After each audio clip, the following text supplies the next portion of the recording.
Hey guys, welcome back to my channel. This video might not get a lot of views, but I believe this is an important topic, and the topic is deload, why deloading is important and who should be deloading, when should you be deloading, and some of the indicators that which shows that you need to be taking a deload.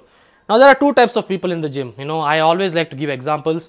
The first types of people are the ones who go to the gym. They are like, it's every day, bro. It's every day, bro. It's every day, bro. Those kinds of people. They'll be sharing posts on the internet saying you go hard or you go home, no pain and no gain, and all these kinds of people. The second type of people are the ones who put some thought into their training. They are worried about the number of sets they do, number of reps they do, the exercise selection they do, or the selection of exercises they are looking at, and all that. Okay, so these are the two types of people. Now deload. So when you go to the gym, other than building muscle and burning fat, there are so many things happening. Stress. You're putting stress to your body. You're putting your body through stress. Now remember, the only stress you're putting to your body is not in the gym. You put your body into stress outside the gym as well. If you have a very vigorous work schedule, or you're just killing it in the office every day, then that is also kind of a stress. Now what happens is, after a certain period of time, if you have been lifting heavy all the time, your central nervous system is the most important part of our body. If your central nervous system is very taxed, you will be feeling demotivated all the time. You'll be feeling tired all the time. Your recovery might also get stalled. So all these things are important when it comes to progress in the gym. Now after a certain period of time, let's say 3 to 4 weeks, it is better to take a deload. Now I'll explain you what deload is. In deload week, you are just reducing the training intensity or training volume. Now by training intensity, I've talked about this, you're reducing the work you're doing as far as the weights you're lifting goes. Okay, so if you're lifting 100 kgs for 6 reps, you rather do 60 kgs for 8 reps. So basically you're reducing the load. Second way is reducing training volume. To reduce training volume, if you're doing 100 reps, you're doing 60 reps, you're reducing the work done.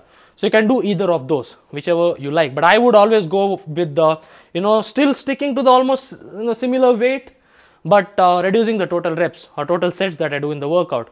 So these are the two ways to take a deload.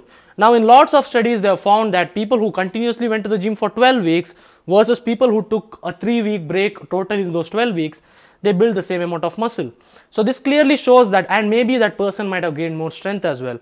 So remember, when you go to the gym, gaining strength is also very important, because a stronger muscle is a bigger muscle. Okay, what I'm trying to say is, if you have a lot of muscle fibers or your muscle size is large, you are able to apply more force as well. So this will allow you to build more muscle eventually. And if you compare two people after 1 year, maybe the person who took deloads might have more gains in the long run. They also did studies on 6 months, okay, for 6 months, and they found the exact same thing. Okay, so taking a deload can be really important, but if you are a beginner who has been lifting for 6 months, I don't think that is necessary, because initially your body tends to absorb all the pressure, then it'll be all fine. So you don't have to worry initially. But people who get advanced, the recovery time tends to be more, especially when you're old. Now I'm 24 now. Okay, when I was 19, things used to be different. I'm still young, okay, but things used to be different back in the day. Okay, I could actually go to the gym 7 times a week if I wanted to, but now it's different. Okay, sometimes I get elbow pain, sometimes I get back pain, all that things start up. Okay, so in that way, deload can be really important. So the whole point of deloading is, I think, like I titled the video, the missing part of your puzzle, or the missing piece in your puzzle might be deload. So if you're hitting a plateau in your periodized program, I've made videos on periodization. Check that out. I'll link it in the description or somewhere here. Check that out. In that, I mentioned about deload as well. So deloading is really important, especially if you're trying to make gains in the long run. So every 4 weeks or every 5 weeks, based on your training program. So to take a deload, you need to have a proper training program. You can't just go to the gym every day, do whatever you want and take a deload. No, it doesn't work out like that.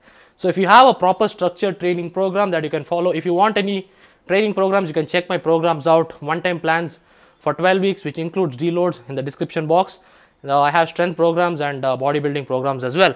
So check them out. But the whole point of deload is, again, relieving your body of the stress that it's been thrown, like you are pelting thrones at your body, and sometimes you need to dodge them. So that's where deload helps. Okay, so it's very simple, and to avoid joint pains and all that, it will be really helpful. And if you're getting joint pain for no reason, your nutrition is on point, you're taking a fish oil, you're taking a glucosamine, and if you still have joint pain, maybe, you know, taking a deload is good. Deload doesn't mean going back to your house for 1 week and sleeping. No, that doesn't, that's not how deload works. Still go to the gym, reduce the stress. Your body will respond and you'll feel fresher, you know, you'll feel fresher, and you'll just keep killing it, you know. Like my client Baswati, I give her deload every 3 to 4 weeks, and she's been lifting heavy. Her 1 rep max 5 months back was like 70. Now she can do that 70 kg for reps. So deloading is really important, especially if you're a strength athlete. So that's pretty much it for the video. I hope you got the whole point of deloading, and apply deload into your training routine, guys. And 3 to 4 weeks, 4 to 5 weeks or whatever, then you take a deload. It will really help you, okay?